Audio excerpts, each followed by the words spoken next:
नमस्कार। आज हम प्रायद्वीपीय भारत के नदियों के अपवाह तंत्र के बारे में चर्चा करेंगे। भारत के अपवाह तंत्र को दो भागों में बांटा गया है, हिमालय की नदियां और प्रायद्वीपीय पठार की नदियां। इस मानचित्र के अंदर भारत के अपवाह तंत्र को दिखाया गया है। हिमालय की नदियों का अपवाह तंत्र सिंधु अपवाह तंत्र तीन भागों में इन्होंने बांटा है। सिंधु अपवाह तंत्र और गंगा अपवाह तंत्र और ब्रह्मपुत्र अपवाह तंत्र। प्रायद्वीपीय पठार की जो नदियां हैं, ये प्रायद्वीपीय भारत की जो नदियां का अपवाह तंत्र है, उसको हमने दो भागों में डिवाइड किया है। बंगाल की खाड़ी में गिरने वाली नदियां, महानदी, गोदावरी, कृष्णा, कावेरी, स्वर्णरेखा, ब्राह्मणी, पेनार, और प्रायद्वीपीय पठार की नदियों का अपवाह तंत्र, जिसमें अरब सागर में गिरने वाली नदियां हैं, नर्मदा, तापी, माही, साबरमती, लूनी। बंगाल की खाड़ी में गिरने वाली नदियों के बारे में हमने पिछले वीडियो के अंदर में विस्तार से इसके बारे में चर्चा कर ली थी। आज हम बात करेंगे अरब सागर में गिरने वाली नदियां। तो अरब सागर में गिरने वाली नदियां कि प्रायद्वीपीय पठार में जो नदियां हैं, जो पूरब से पश्चिम की ओर बहकर अरब सागर में गिरती हैं, उनको हम अरब सागर में गिरने वाली नदियां कहते हैं। इनमें सबसे प्रमुख नदी है नर्मदा नदी। नर्मदा नदी, ये नदी मध्य प्रदेश तथा छत्तीसगढ़ की सीमा के निकट अमरकंटक नामक पहाड़ी से निकलकर भड़ोच के निकट अरब सागर की खाड़ी खंबात में जा गिरती है। समुद्र में गिरने से पहले ये नदी 27 किलोमीटर लंबा ज्वार नदमुख एस्चुरी बनाती है। मतलब ज्वार नदमुख, जब नदी डेल्टा न बनाकर सीधे समुद्र के अंदर गिर जाती है, उसके वो तीव्र गति की नदी होती है और उसके साथ में अवसाद बहुत ज्यादा होता है, तो पहले उसका फैलाव न होकर सीधे समुद्र में गिर जाती है। तो जब ऐसा होता है तो उसको ज्वार नदमुख या एस्चुरी कहते हैं। इसकी कुल लंबाई लगभग 1310 किलोमीटर है। इसके उत्तर में विंध्याचल, इसके उत्तर में देखिए, ये हम यहाँ पे नर्मदा नदी को देख सकते हैं। ये नर्मदा नदी रही, ये नर्मदा नदी रही। इसके उत्तर में है विंध्याचल और दक्षिण में इसके हैं सतपुड़ा पर्वत स्थित है। उत्तर की ओर विंध्याचल पर्वत और दक्षिण के अंदर सतपुड़ा पर्वत स्थित है। ये नदी इन दोनों पर्वतों के बीच स्थित भ्रंश घाटी, रिफ्ट वैली, ये नदी इन दोनों पर्वत श्रेणियों के बीच स्थित भ्रंश घाटी में बहती है। रिफ्ट वैली के अंदर ये बहती है। तो कई बार हमसे क्वेश्चंस पूछा जाता है कोई सी भी कंपटीशन के अंदर कि सबसे पहले तो अरब सागर में गिरने वाली नदी कौन सी है, या फिर जो जिनका बहाव पश्चिम की ओर है, जो पूरब से निकलकर पश्चिम में बहती है और अरब सागर में जाकर गिरती है और भ्रंश घाटी के अंदर बहती है। तो नर्मदा और तापी उसके अंदर दो नदियां हैं।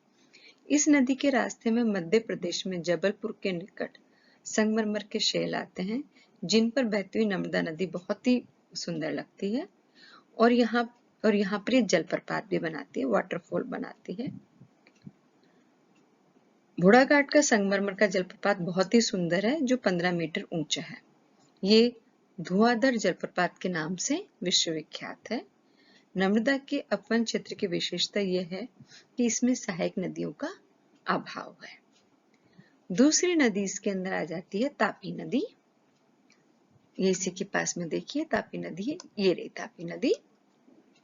ये नदी मध्य प्रदेश के बैतूल जिले में महादेव की पहाड़ियों के दक्षिण में उत्पन्न होती है। वहां से ये सतपुड़ा के दक्षिण में स्थित दरार घाटी में नर्मदा के समानांतर पश्चिमी दिशा में बहती हुई सूरत के निकट खंबात की घाटी में विलीन हो जाती है। इसकी कुल लंबाई 730 किलोमीटर है। तापी नदी का बेसन क्षेत्र 65,145 वर्ग किलोमीटर है, जो मध्य प्रदेश, महाराष्ट्र तथा गुजरात में फैला हुआ है। और ये तो प्रमुख नदी है ही। इन नदियों के साथ में माही नदी। माही नदी माही नदी की उत्पत्ति विंध्याचल पर्वत से होती है। 533 किलोमीटर की दूरी तय करने के पश्चात ये खंभात की घाटी में जा गिरती है। फिर अगली नदी आ जाती है साबरमती। ये देखिए यहाँ पे, ये रही साबरमती नदी। साबरमती का उद्गम स्रोत अरावली की पहाड़ियों में राजस्थान के डूंगरपुर जिले में स्थित है। यहाँ से ये दक्षिण पश्चिम दिशा में 300 किलोमीटर की दूरी तय करके खंभात की खाड़ी में विलीन हो जाती है। ये राजस्थान तथा गुजरात में फैली हुई है। लूनी नदी, अगली नदी आ जाती है लूनी नदी। ये नदी राजस्थान में अजमेर के दक्षिण पश्चिम से निकलकर 320 किलोमीटर बहने के पश्चात कच्छ की खाड़ी में ये गिर जाती है।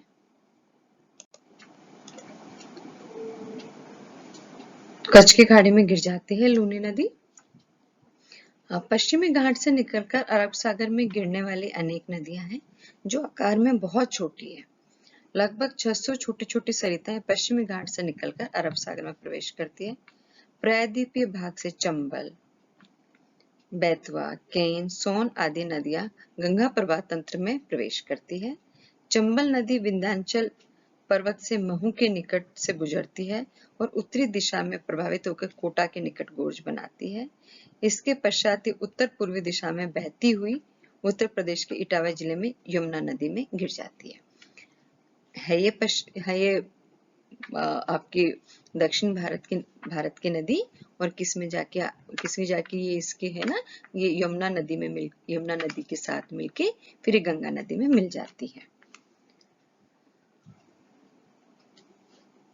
तो हम प्रायद्वीपीय भारत की मुख्य नदियां बात कर रहे थे, तो इसको हम दोबारा एक बार देख लें। महानदी तो छत्तीसगढ़ के रायपुर जिले में अमरकंटक श्रेणी से निकलती है।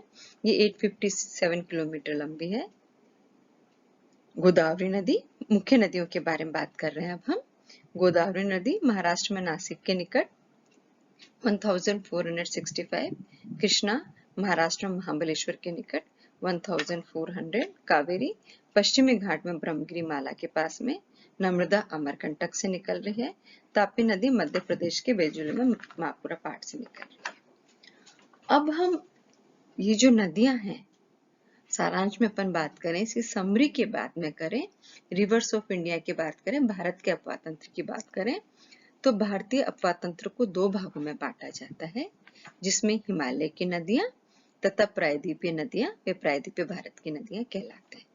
हिमालय नदियों में बहुत सी पूर्ववर्ती नदियां हैं और नदियों की उत्पत्ति हिंदू ब्रह्म परिकल्पना के आधार पर स्पष्ट की जा सकती है। हिमालय नदियों के 3 अपवाह तंत्र हैं, जिन्हें सिंधु, गंगा तथा ब्रह्मपुत्र अपवाह तंत्र कहते हैं। सिंधु नदी की सहायक नदियां सतलज, व्यास, रावी, चेनाब तथा झेलम मिलकर पंचनद बनाती है, जो सिंधु नदी में पाकिस्तान के मेथनकोट नामक स्थान पर मिलती है। अधिकांश हिमालय नदियां पूर्ववर्ती एंटीसीडेंट है, अर्थात वो हिमालय के बनने के पहले से ही बह रही है और उन्होंने हिमालय को पार करते समय गहरे महाखंड एवं कैनियन की रचना की है। महानदी प्रायद्वीपीय पठार की सबसे बड़ी नदी है, जिस कारण इसे दक्षिण की गंगा अथवा व्रतगंगा भी कहा जाता है। अपने विशाल आकार के कारण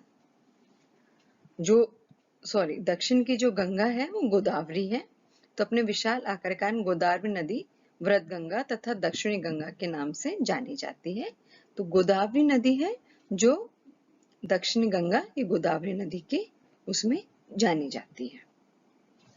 नर्मदा और तापी पश्चिमी दिशा में बहती है और डेल्टा के स्थान पर ज्वार नदमुख का निर्माण करती है। असम में ब्रह्मपुत्र नदी का अधिकांश भाग ग्रफित है और उसमें कई विसर्ग एवं द्वीप पाए जाते हैं, मेंडर्स पाए जाते हैं, आइलैंड्स पाए जाते हैं। अधिकांश नदियां समुद्र में गिरते समय डेल्टा का निर्माण करती हैं।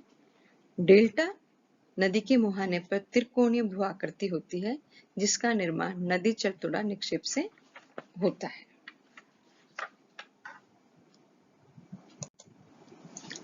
तो डेल्टा के बारे में हम बात करें, जब नदी समुद्र में प्रवेश करने लगती है और वे अपने तलछट वहीं पर विक्षेपित कर देती है और एक त्रिभुजाकार की स्थलाकृति का निर्माण करती है, उसे डेल्टा कहते हैं। निक्षेप के कारण नदी कई भागों में बढ़ जाती है। डेल्टा भाग बहुत ही उपजाऊ होता है और कृषि के लिए बहुत अनुकूल होता है। गंगा, ब्रह्मपुत्र, महानदी, गोदावरी, कृष्णा तथा कावेरी भारत के प्रमुख डेल्टाई भाग हैं। अब बंगाल की खाड़ी में गिरने से पहले गंगा तथा ब्रह्मपुत्र नदियां मिलकर विश्व का सबसे बड़ा डेल्टा बनाती है। इस डेल्टा पे मैंग्रोव वन बहुत उगते हैं, जिसमें सुंदरी नामक वृक्ष महत्वपूर्ण है। इस कारण इसे सुंदरवन डेल्टा भी कहा जाता है। Thank you.